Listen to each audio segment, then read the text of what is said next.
Fala galera, tudo bem com vocês? Bom, a gente vai a partir de agora então começar a ter algumas aulas no formato online, que eu vou disponibilizar para vocês principalmente nesse período de campeonatos, tá certo? O tema da nossa aula de hoje é equações do primeiro grau com duas incógnitas, tá certo?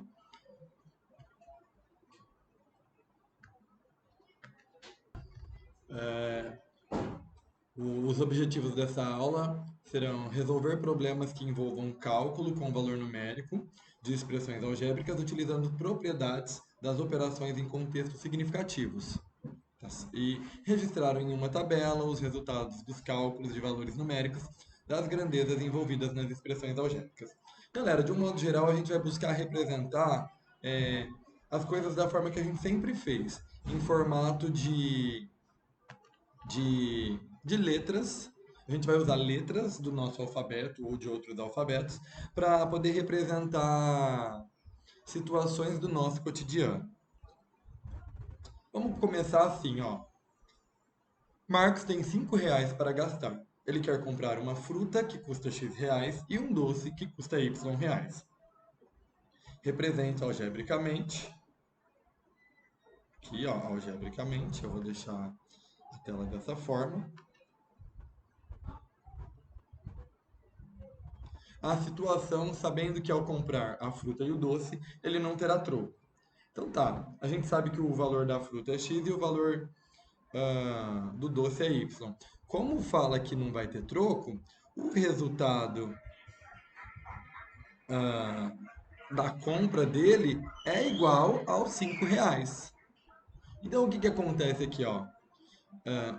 Se a gente faz a soma de X reais mais Y reais, a gente chega no valor que a gente está buscando. É igual assim. Como não vai ter troco, a soma dos dois é igual a 5. Então, dê algumas sugestões de preços para as frutas e doces, de maneira que o valor total seja 5. A gente pode fazer, por exemplo, fruta R$ 2, doce 3 igual a 5. Ou fruta R$ 1, doce 4, que também vai dar 5. Tá? Então a gente pode estar fazendo várias possibilidades aqui, a gente pode estar listando várias formas de chegar nessa soma 5. Eu posso fazer 1,50 mais 3,50, que também vai dar 5. Então, ó, quando a gente lista a letra aqui, ó, a gente está querendo um conjunto qualquer de valores que satisfaça a situação que a gente está trabalhando. Nesse caso aqui, existe uma infinidade de valores que vão satisfazer essa equação, certo? Vamos seguir. Ó, quando temos uma expressão algébrica munida de uma igualdade, ela é dita equação. Os termos desconhecidos em uma equação é denominado incógnita. Então, o valor desconhecido na equação a gente chama de incógnita. A gente tem um valor que a gente quer descobrir, a gente vai utilizar operações matemáticas. A gente vai usar bastante as operações inversas para a gente conseguir resolver essas equações, tá certo? A gente precisa ter a igualdade para estar trabalhando com uma equação. Caso isso não aconteça, a gente não tem uma equação de fato dita, propriamente dita. Aqui a gente, ó, dos exemplos a seguir, quais são equações com uma incógnita, com um valor desconhecido? Nesse caso aqui, ó, temos uma equação com uma única incógnita, com um único valor desconhecido. Já nesse segundo caso aqui, ó, nota que eu não tenho um único valor desconhecido, eu tenho dois. Então, isso aqui não vai ser uma equação com uma única incógnita, tá? A gente tem dois valores desconhecidos e quando a gente tem uma expressão dessa forma aqui, existem infinitas soluções. Diferente da equação com uma incógnita só, onde eu vou encontrar nesse caso aqui, por ser uma equação do primeiro grau, um único valor para x que satisfaz essa situação. Aqui eu consigo infinitas situações para x e y para satisfazer essa outra situação. Aqui nesse outro caso, 2x ao quadrado mais x mais 1. Apesar de eu ter o termo x ao quadrado e o termo x, a incógnita ela é a mesma. O mesmo x aqui. Então, continua sendo uma equação com uma única incógnita. Por outro lado aqui, ó, eu não tenho a igualdade. Eu tenho um y menos 1, mas eu não tenho ele igual a alguma coisa. Então, isso faz com que a minha situação não seja uma equação, uma expressão algébrica. Em uma equação com uma incógnita na forma reduzida, o maior expoente da incógnita é o que dita o grau da equação. Certo? Dos exemplos a seguir, qual é a equação do primeiro grau com uma incógnita? Nesse caso aqui, ó, o maior expoente é 2. Então, é uma equação do segundo grau. É uma equação, mas é uma equação do segundo grau. Neste outro caso aqui, temos duas incógnitas. E por fim, nesse caso aqui, a gente tem uma equação do primeiro grau, porque quando não aparece expoente nenhum em cima da minha letra, esse expoente eu posso colocar 1. Então, essa é a situação que está acontecendo, que está pedindo. Mas aí você me diz, mas nesse caso aqui eu também tenho o termo do primeiro grau. Mas vai prevalecer o maior expoente, tá? E nesse caso aqui, ó, não é equação, é uma expressão algébrica, certo? O grau da equação com uma incógnita indicará o número máximo de soluções. Então, uma equação do segundo grau terá no máximo duas soluções. Pode ter uma, pode ter duas e pode não ter nenhuma. Uma equação do primeiro grau tem no máximo uma solução. Uma equação do terceiro grau, ela vai ter no máximo 3 soluções. Então, o maior expoente aqui da minha incógnita é o que vai ditar a quantidade máxima de soluções que a minha equação vai comportar. Nesse caso aqui, ó, vocês vão observar que se eu passar o 2x para o outro lado, eu vou ficar com 2x menos 2x igual a 3 mais 1. Passei o 1 para lá. Eu vou chegar aqui, 0 é igual a 4, isso é um absurdo. Certo? Isso não é uma equação, isso é uma informação falsa. Uma equação do primeiro grau com duas incógnitas,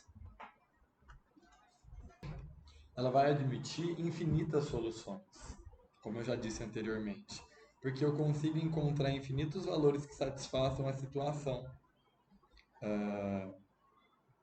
Por exemplo, aqui, ó, x mais y é igual a 5. Como eu já disse, se eu fizer 2 mais 3, isso dá 5. Mas se eu fizer 1 mais 4, também dá 5. Se eu fizer 9 mais menos 4, também dá 5. Aqui, d é igual a menos 2 vezes t. Eu posso colocar infinitos valores para t aqui e encontrar um correspondente ali para d. Tá certo? Por exemplo, eu posso falar que d é menos 2 vezes 1, que é menos 2. Ok, d é menos 2. Então, quando o t é 1, o d é menos 2. Mas eu também posso falar que d é menos 2 vezes 3, que vai dar menos 6. Ou seja, quando o t for 3, o d dá menos 6. Então eu consigo também achar uma infinidade de possibilidades para todas essas expressões. Tá certo? Façam algumas no caderno de vocês para vocês verificarem.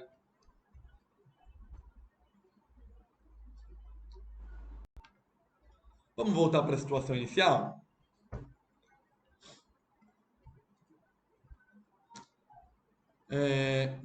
Marcos pagou R$ 5 por uma fruta e um doce. Essa situação ela pode ser representada por uma equação do primeiro grau com duas incógnitas. Como eu já disse, a gente utiliza o x para o preço da fruta, o y para o preço do doce. E eu preciso que vocês observem que, como eu já disse também, eu vou conseguir uma infinidade de valores que vão satisfazer a minha equação gerada, certo? É muito interessante vocês observarem isso. Se eu escolho um valor qualquer para a fruta, eu acho um valor correspondente para o doce, de modo que a minha situação se torne verdadeira. Tá certo? Aqui a gente vê uma tabelinha de x mais y, onde a gente encontra uma infinidade de possibilidades. E aí, nesse caso, tem alguma diferença na representação de 2 mais 3 para 3 mais 2? Nesse caso, nesse nosso problema, tem. Porque o número que está aparecendo primeiro, ele está representando o x. O outro está representando o y. Se o x está representando a fruta e o y está representando o doce, há diferença nesse parzinho ordenado. Tá? Então, a ordem, nesse caso, onde as coisas aparecem, vai fazer diferença sim. Então, uma forma da gente representar a solução de equação com duas incógnitas é essa. Ou a gente coloca x, y ou x ponto vírgula y. Eu, particularmente, gosto dessa. Por quê? A gente já usa a vírgula para representar número decimal. Então, para não fazer confusão, eu gosto muito de separar valores com ponto e vírgula, tá certo? Bora para a atividade 1. Tá lá na página 187 da Aprender Sempre. Verifique se o par 5 menos 2 é a solução das equações a seguir. O que a gente vai fazer? Substituir o x por 5 e o y por menos 2. Então, aqui no primeiro caso, eu vou ficar com 5 mais menos 2 igual a 3. Mais com menos é menos. 5 menos 2 é igual a 3. Chego que 3 é igual a 3 e é verdadeiro. No outro caso, 2x mais 2y é igual a 12. 2 vezes 5 mais 2 vezes menos 2 é igual a 12. 12 vezes 5 é 10. 2 vezes menos 2 é menos 4. Mais com menos é menos. 10 menos 4 é igual a 6. 6 é igual a 12? Isso é falso. Certo? Tranquilinho, né? Então é assim que a gente testa também se os valores que a gente tem são solução de par ordenado. De equação, desculpa. Aqui ele vai fazer o que eu fiz, ó. Isso aqui, como eu já disse, eu gosto sempre de escrever que é um absurdo, né? Que é para deixar bem, enfatizar que não é resposta, não é solução. Considerando 4x menos y igual a 12, identifique o par ordenado que é a solução da equação.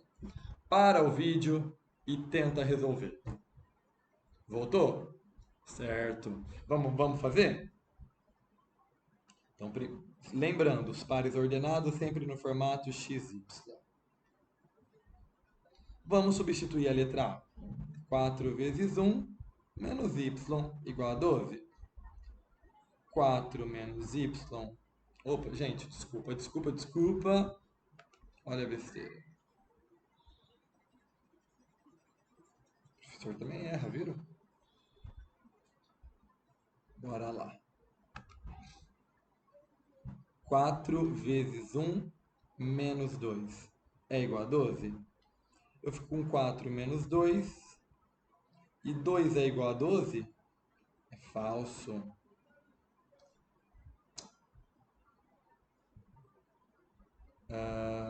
Vamos ver o 3 e o 5. 4 vezes 3, menos 5. Isso é igual a 12? 4 vezes 3 é 12. 12 menos 5 é igual a 12? 12 menos 5 é 7. 7 é igual a 12? Não, não é. Falso também. Vamos testar a letra C. 4 vezes 5, menos 8. A gente fica com 20 menos 8 igual a 12.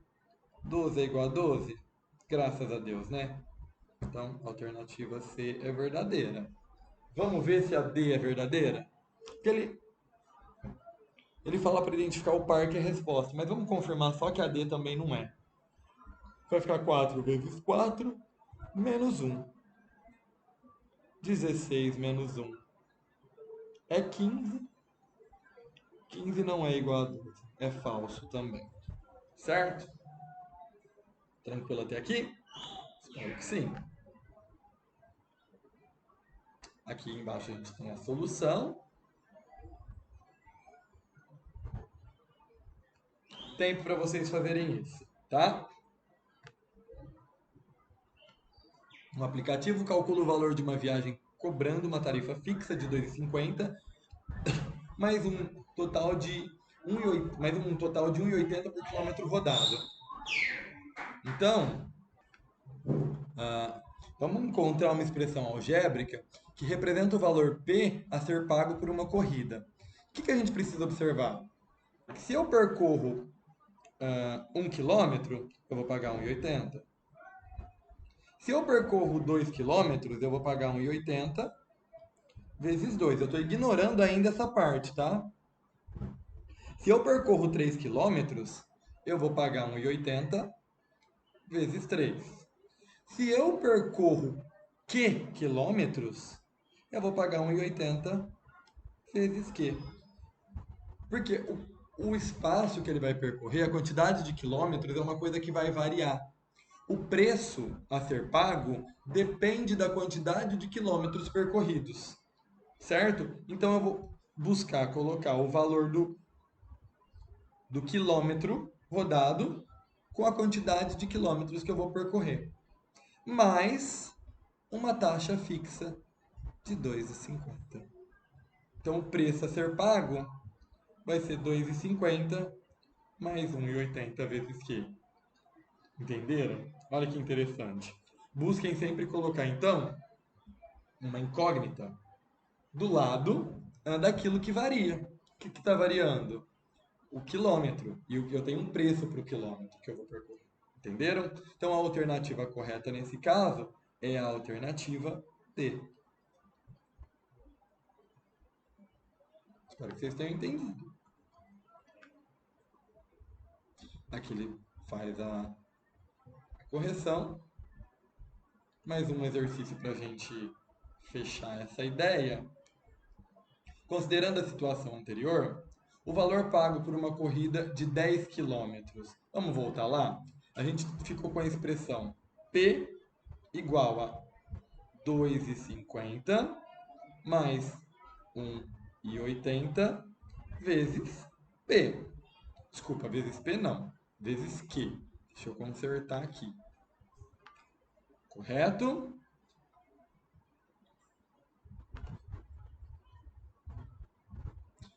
Só que agora ele me dá a quantidade de quilômetros que eu vou percorrer. Então eu vou trocar o meu Q por 10.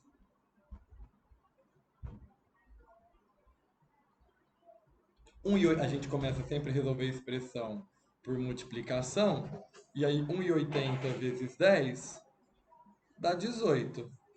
18 mais 2,50 vai dar 20,50. E esse é o valor P que foi pago pela corrida. Certo? Então a ideia de um modo geral é essa, que a gente vai ter a resposta. E eu espero que vocês tenham entendido a aula de hoje.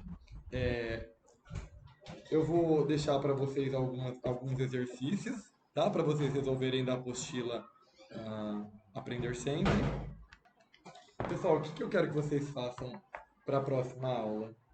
As páginas 188, 189, 190, 191 e 192. Então, ó, da página 188 a 192, da apostila Aprender Sempre, volume 1, tá certo? É isso. Até a próxima. Um abraço.